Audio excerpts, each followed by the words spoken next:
Adamı bir Ramazan günü Düzce'nin sokak ortasında sopalarla bir güzel benzetiyorlar. Kafasında tam 18 dikiş. Şaka değil, adamı gerçekten öldüreceklerdi. Tabii bizimki gözünü hastanede açıyor. İşte Yeşilçam'ın en kötü adamlarından biri olan Süheyl Eğriboz'un hikayelerinden biri. Ekranda herkesin nefret ettiği ama aslında karıncayı bile incitmeyen o gariban devin neden Ramazan günü dayak yediğini birazdan sizlere anlatacağım. Bundan önce videoyu beğenerek abone olmayı da lütfen unutmayın. Hazırsanız başlıyorum.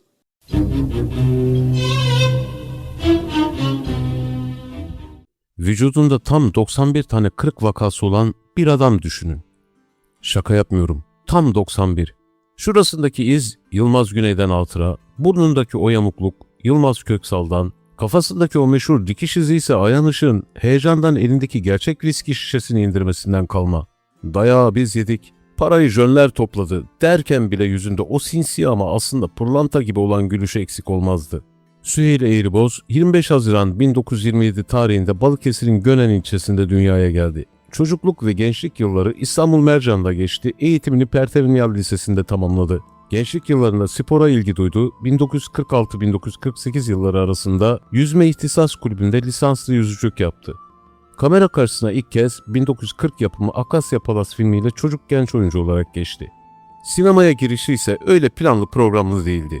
Babası Necat Bey zaten sinemacı, film şirketi var ama Süheyl'in yolu patronoğlu konforuyla başlamıyor. Pertevniyal Lisesi'nde okurken bir gün Beşiktaş'ta film setine denk geliyor. Bakıyor ki dublör istenen hareketi yapamıyor. Bizimki zaten judocu, Atılgan. Osman Seden'e hocam çok basit ben yaparım diyor ve dublör olarak sahneye dalıyor. O gün cebine konan o 10 lira babasının 35 liralık ailenin yanında devasa bir para. O gün bugündür bir daha da çıkamıyor o sinema dünyasının içinden. Dile kolay, 1000'den fazla film. Kimlerle oynamadı ki? Yılmaz Güney'den Cüneyt Arkın'a, Kadir İnanır'dan Ayhan Işık'a kadar hepsiyle kafa kafaya, yumruk yumruğa. Ama bir farkla, dayağı yiyen hep Süheyl oluyordu. Cüneyt Arkın elini uzatır, Süheyl hop pencereden dışarı. Sonra sinema salonundaki seyirciler alkışlar, vay be Jön ne güzel vurdu diye. Kimse de demez ki yahu o camdan uçan adamın canı yandı mı? Bir keresinde bu yüzden Cüneyt Arkın'la arası bozuldu biliyor muydunuz? Gel bir de camdan çıkana sor dediği için yıllarca küs kaldılar. Aslında kavgayı bir bale gibi gördü Süheyl abi. Kavgacılık baletlik demektir derdi. Her şey bir koordinasyon işi.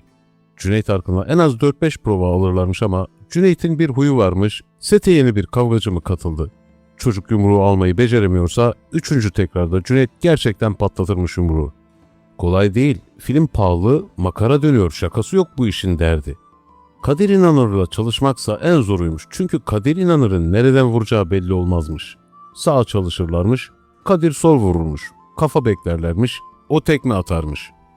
Süheyl Eğriboz teknik işleri de kimseden beklemez, kendisi yapardı.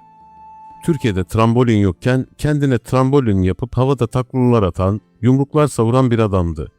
Sahnelerdeki o patlama sahneleri, hani fünye dediğimiz o zımbırtılar var ya, onları bile kendisi hazırlar, vücuduna zarar vermesin diye arkasına kavuçuk koyarmış. Bazı acemiler naylon gömlek giyip o fünye patlayınca gömlek vücutlarına yapışırmış ama Süheyl abi işin profesörüymüş. Peki ya Charles Bronson meselesi neydi? Dünyaca ünlü aktör Türkiye'ye geliyor, Süheyl'le aynı filmde oynuyorlar. Set bitiyor, Bronson diyor ki, Süheyl getir arabanı da bir tur atalım. Süheyl de araba ne gezer? Cebinde yevmiyesiyle çocuklarını okutma derdinde. Utancından tamire bıraktım diyor. Bronson şaşırıyor. Bir tane mi araban var diye soruyor. Oysa o dönem bizim kavgacılar grubunun sosyal güvencesi falan hak getire. Bir yerin mi kırıldı? Git kırıkçı Cemil Efendi'ye derlerdi. Bir de o efsane 50 lira hikayesi vardır ki Yeşilçam'ın arka bahçesini özetler. Süheyl Eğriboz bir gün yapımcıdan parasını almaya gidiyor. 400 lira alacağı var.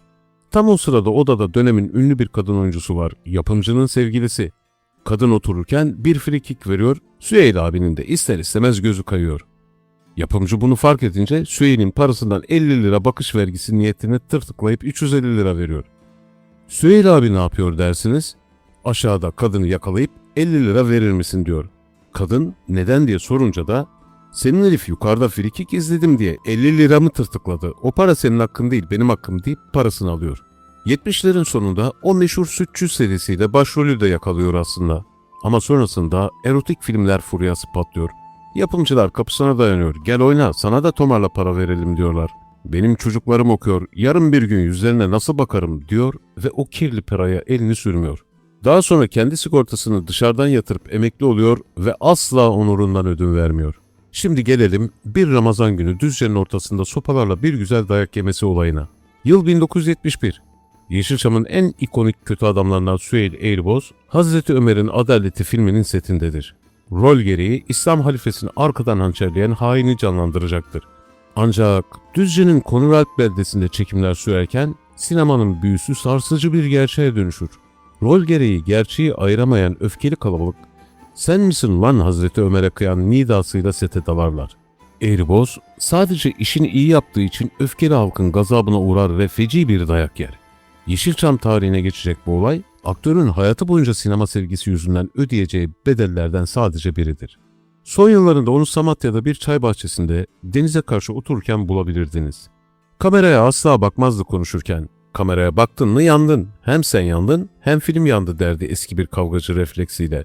2014'ün o soğuk Ocak ayında sessizce veda ettiğinde ardından binden fazla sahne ve hiç sönmeyecek bir delikanlılık bıraktı. Biz onu hep bıçağını çeviren, sinsi gülüşlü kötü adam olarak hatırlayacağız belki ama o aslında Yeşilçam'ın en güzel kalpli adamlarından biriydi. Türk sinemasında en çok filmde oynayan ilk 10 oyuncu arasına girdi. Süheyl Eğriboz'un bu kamera arkası hayatı ve Yeşilçam'ın görünmeyen kavgacıları hakkında daha fazla şey konuşalım mı? Yoksa başka bir emektar kötünün hikayesine mi geçelim? Görüşlerinizi yorumlardan paylaşabilirsiniz. Bir sonraki videoda görüşene kadar esen kalın.